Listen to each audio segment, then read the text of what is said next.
Thank you.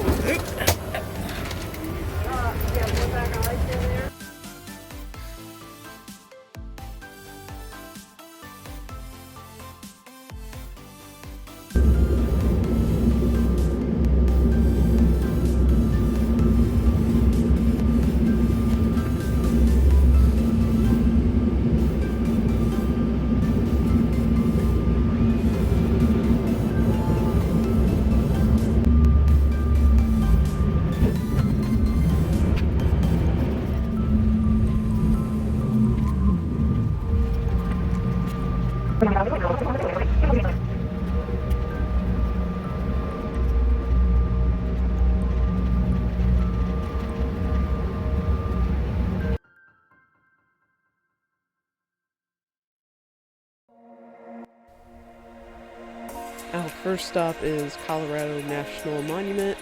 It's a nice little scenic drive. If you ever make your way out to Grand Junction, Colorado, I highly suggest taking this route. It's a nice place to see overviews over the area.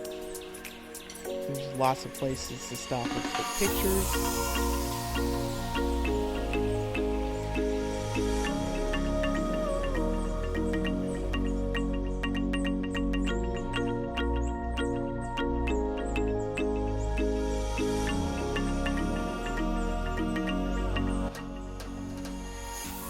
Coming around the corner, we come across some mountain goats. We were literally just talking about not seeing a whole lot of animals and wondering if we were going to see these guys, and just come around the corner and there they are. And these guys, they were pretty slow. So we had to wait for them because there was no place for us to go, and I did not want to scare these guys and hit the rental car. These guys are very good with climbing up rocks, and here in just a few seconds you'll see them climb up the rocks, and Joanne got pretty excited about how easy they were climbing.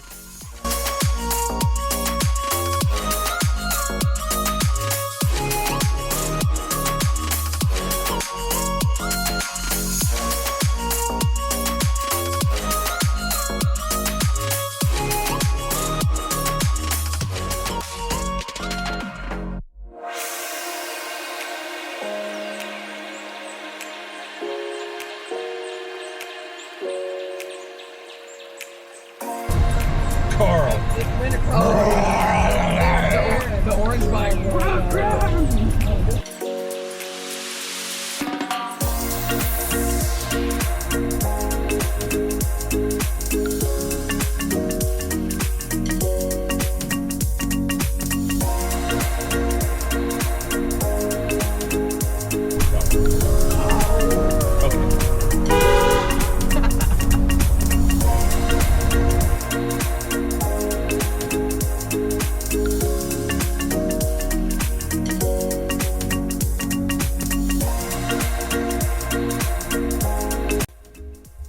So we flew out from Houston out to Grand Junction, Colorado. It was one of the closest airports to Moab. We definitely had to take a two-trip plane ride out here. After we left the monument, we drove out to Moab. It was about a 2.5 hour drive. We decided to stay in an Airbnb. It's about the same price as what it would be for a hotel. We definitely enjoyed that a lot better because we had a lot more space. And if we decided to, we could stay in if we wanted to, make some dinner. We didn't have to deal with the crowds within the city, because even though it was the off season, there was still a lot of people staying in Moab. So if you like to go out here, I would highly suggest checking out Airbnb.com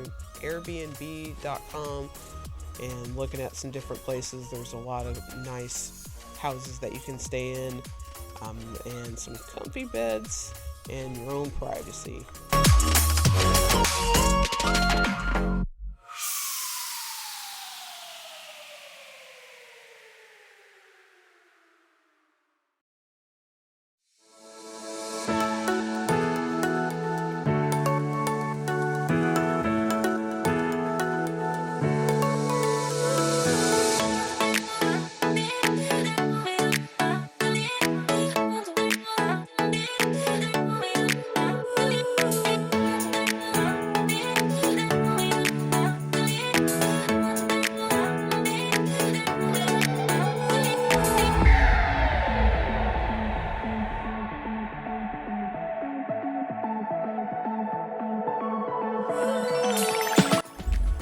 Our first official day while being on Moab, we decided to take a couple-hour trip to go all the way out to National Park.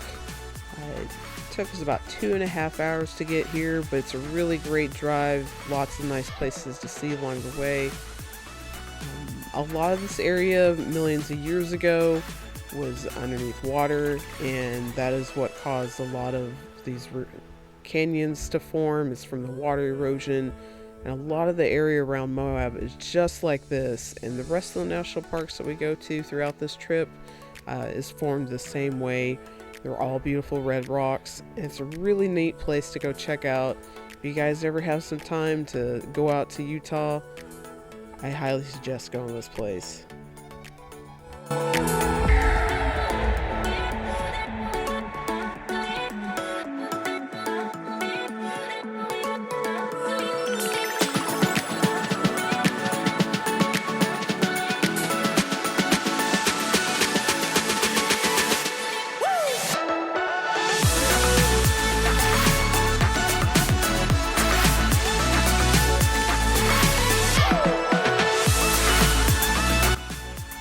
One thing that's really good about this national park, it's wide open and it makes amazing views for stargazing. If you're that type of person, I managed to get everybody to stick around later that night to do some stargazing with me. It was a little chilly, but it was well worth it, as there were so many stars in the skies. So if you like to watch the stars, this area is definitely your place to go for stargazing.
This is Hickman Bridge. It spans about 133 feet and is 125 feet tall.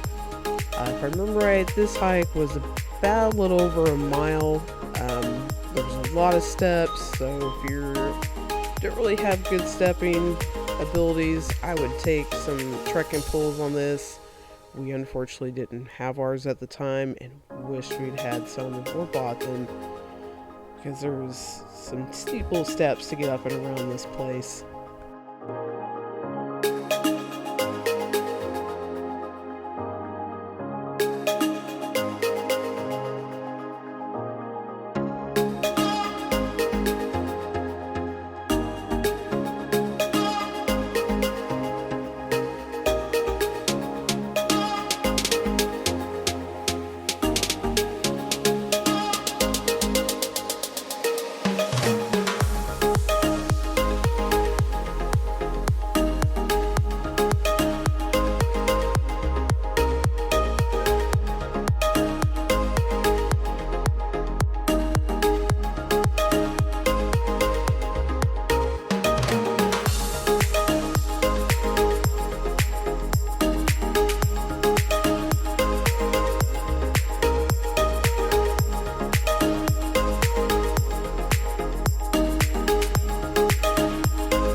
this gas station out. It's legit. This gas station was inside the rock. You can go inside, see the actuals. They dug inside of it, built this little gas station. Mom and I thought it was just the neatest little thing that there was, so we just had to check it out. Of course, I had to buy a stick of gum just to make sure, give those guys some business. And this is me who got all excited about buying a telescope. Never had one, and I knew this area was going to be great for stargazing, and I went ahead and bought me one anyways. So happy birthday to me, and I actually used it a couple nights later. This is day number 2. Right now we are in Canyonlands National Park, and this is Mesa Arch. It is probably the most iconic arch within the park. It's a little bit less than a mile of a round trip hike. It's a really pretty view. Very popular, so if you don't want a whole lot of people in your pictures, I would suggest getting there fairly earlier in the day, because otherwise there's people that will spend there in a line, spending a good few minutes or so each taking pictures. We actually came across a lady who's by herself from another country, and she was taking a long time taking pictures just of herself. So get there early if you want to get those great shots without having to deal with crowds.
This little guy right here actually got within a few inches of Julian. He was going from person to person trying to get some food. Always remember, don't feed the animals, because then they'll start relying on people to feed them, and then they won't actually go look for food for themselves. Plus, you might give them something that's going to upset their stomachs, and they might get sick.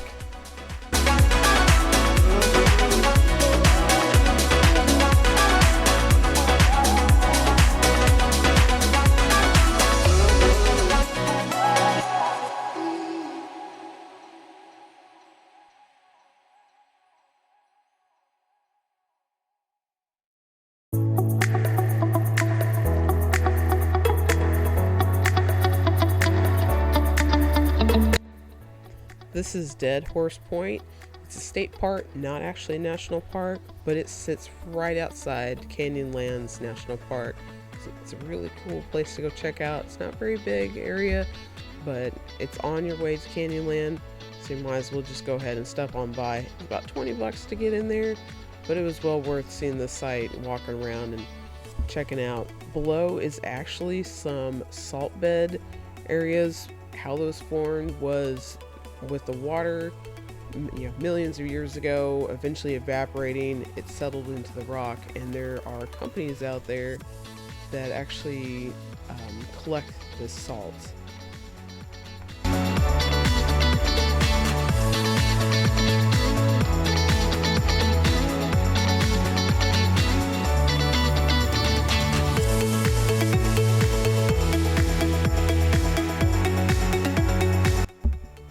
Okay folks, this is why you do not buy rentals. We decided to take the truck out and do a little bit of four-wheel driving. So we actually found a trail, and it is four-wheel drive only. You'll see why. But there are several routes throughout the park that you could take your four-wheel trucks, Jeeps, whatnot, and ride the trails. So we had a four-wheel drive truck, so we decided to take upon the opportunity to take a route. And some of the areas were really steep, but the ledges were pretty scary. Mom and I were not really feeling it sometimes, but Joanne said, I got this.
So here's a section of the trail that got a little sketchy.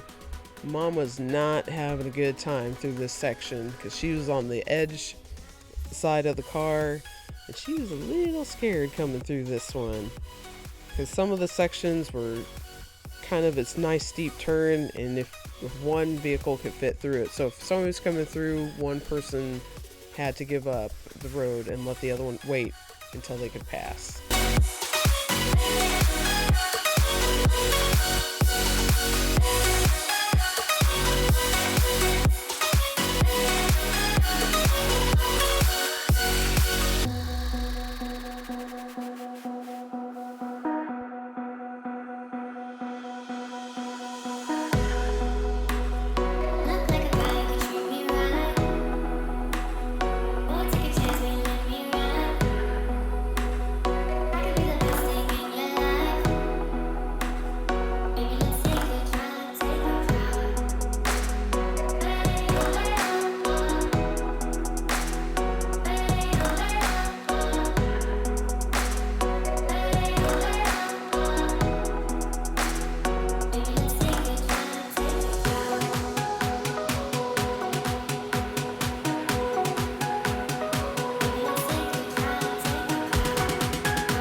video, Deadhorse Point, the view that we saw around the waterway, the trail took us right next to that.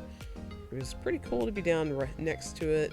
It makes me think of Horseshoe Bend, just like it out there in Arizona, but this one is a lot bigger.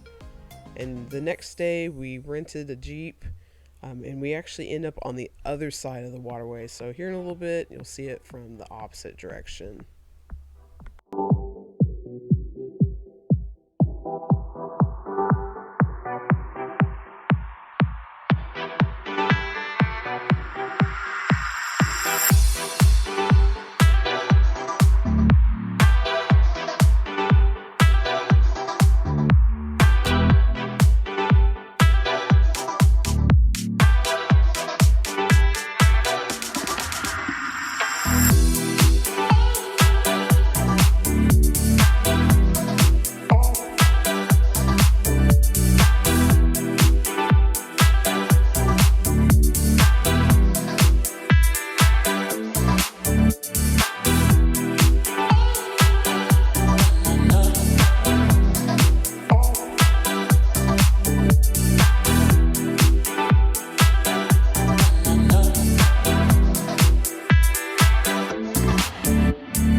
Day number 3, we decided to go ahead and rent a Jeep to take out and hit the trails, because when in Moab, that's what we do. We take the Jeeps out and go driving. So it happened to be our birthday weekend, so thought this would be a nice little idea to rent the Jeep, because it was one of Joanne's things that he wanted to do while we were here. So we wanted to make sure that happened.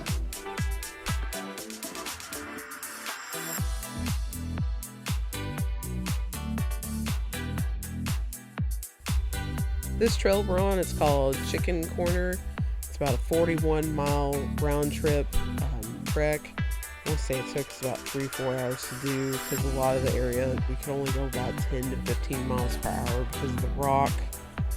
Didn't want to kick up the dust everywhere.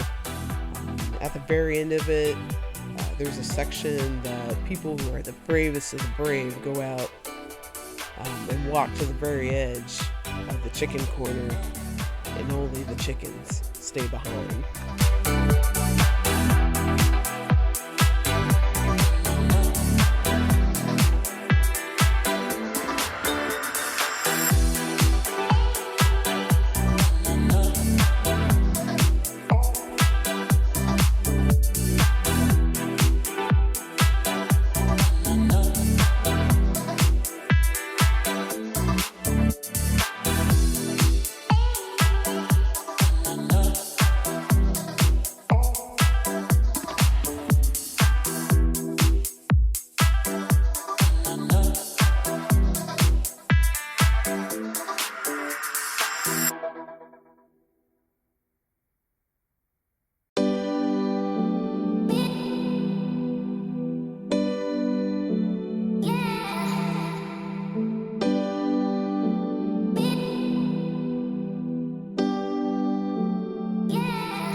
outside Moab, there's a 4x4 park that you can take your dirt bikes and your cars to do some off-roading with rentals of the Jeep.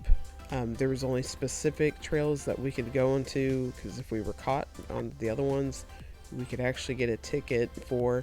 So we went to this park, and this trail is Fish and Friends. It's a neat little trail if you like to do some serious four-wheel driving. We enjoyed it.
This hill right here, at being inside the Jeep, was actually a little sketchy looking. I know seeing from the video side, it didn't look like that big, but being in the Jeep, you really actually couldn't see where the bottom was at. So we were a little scared coming down this hill. That's why we're going slow, because we don't want to roll the Jeep and then have to pay for it.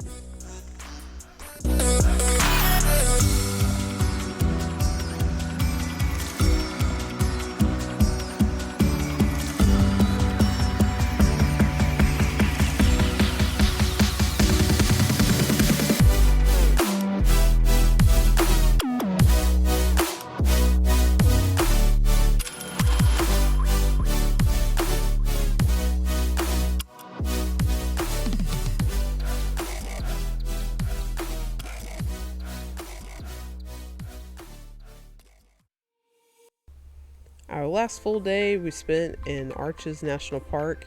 It's right there in Moab. It's a very neat place to go. There's a lot of arches if you like to go see them.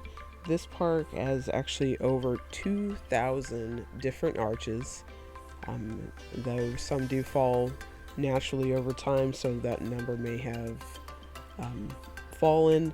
How these arches form is just over the million years, the water, cracks in the rocks, water vapor, freezing inside the rocks and thawing out, creating those cracks, has actually what made all the arches throughout the park.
One thing that's really interesting about this park, there is actually live soil in the park.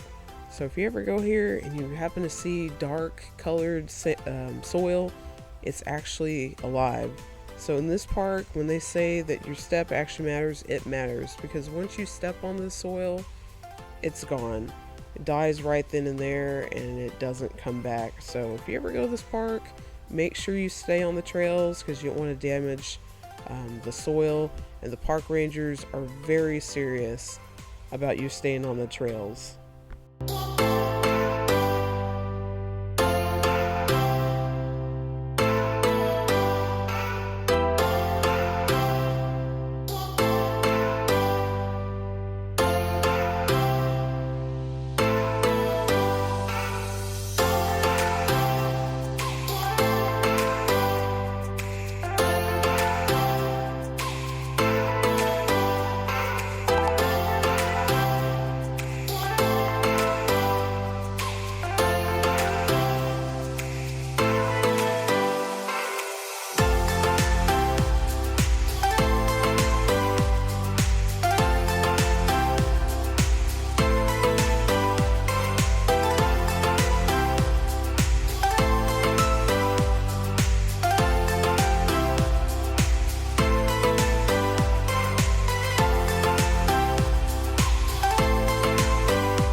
This is our last hike of the video. Julie and I are hiking up to Delicate Arch. It is the most popular arch, probably, I would say, in Utah. Because if you look at it, license plates on Utah, this is the arch that's on it. This one is about a 3-mile round trip hike. It does take a couple hours to do because the trek is a little steep going up to it. So give yourself some time. If you're not very good with hills, then this one will take a little bit extra time. Just bring some lunch with you in a pack. Make sure you bring some water, because once you get to the arch, you can just sit down, relax, eat you some lunch, spend some time up there taking the views.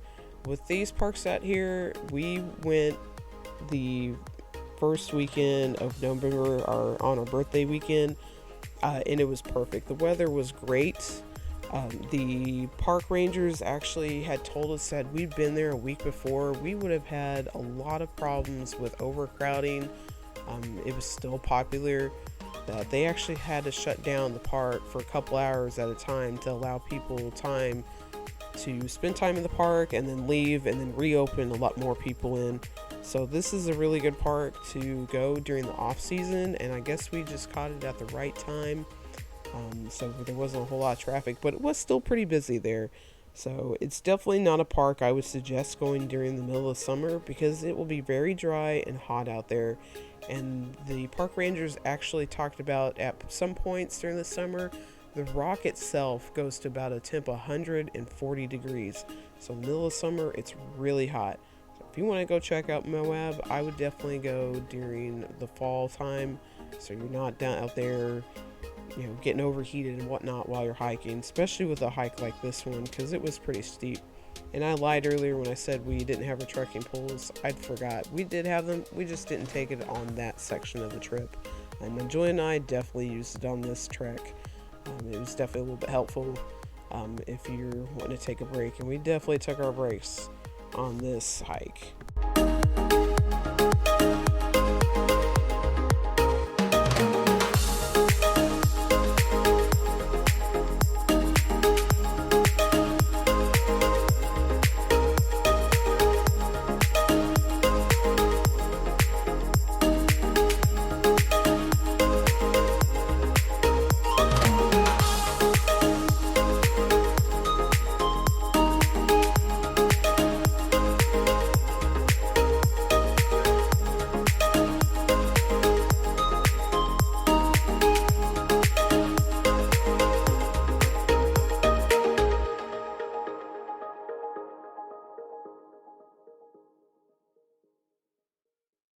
Falling on your feet, do you finally see what you're missing?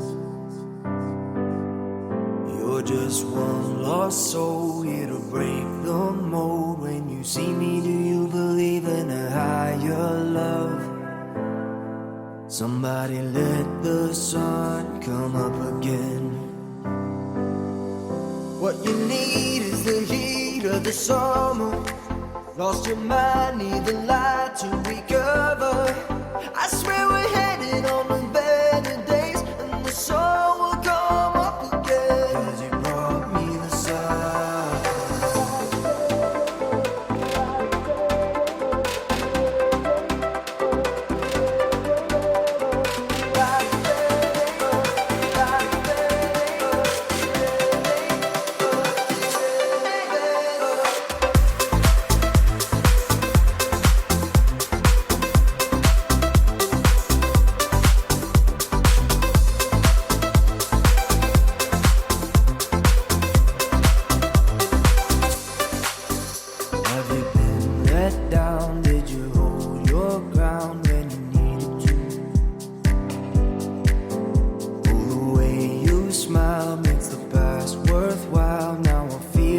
I believe in a higher love. Somebody let the sun come up again. What you need is the heat of the summer. Lost your mind, need the light to recover. I swear we're headed on the better days, and the sun will come up again. 'Cause you brought me the sun. So this here is the Delicate Arch. She stands about 46 feet tall and 32 feet wide. It's a really neat place to hang out for a little bit, take in the sights. There's a lot of places to sit. You got to be careful out here. It is actually a little bit slanted. We weren't really a fan walking over there because I just, if you fall, then you're just going to go slide right down. But as long as you're careful, you can make it out there all right. Definitely take some supportive shoes because my ankles actually hurt walking this section. But it's definitely a sight to see. Take your time going up there. You're gonna take a lot of pictures and just chill out, eat some lunch, and check out the views. That wraps up for this video. Appreciate you guys sticking around watching. I hope y'all enjoyed it. Get some ideas of some places to go, maybe a little bit of information. You guys enjoy it. I hope everybody gets a chance to go out there. Make sure to go out during the off season because it's definitely a lot better with the better weather and not having to deal with as many people. So I will catch you guys next time.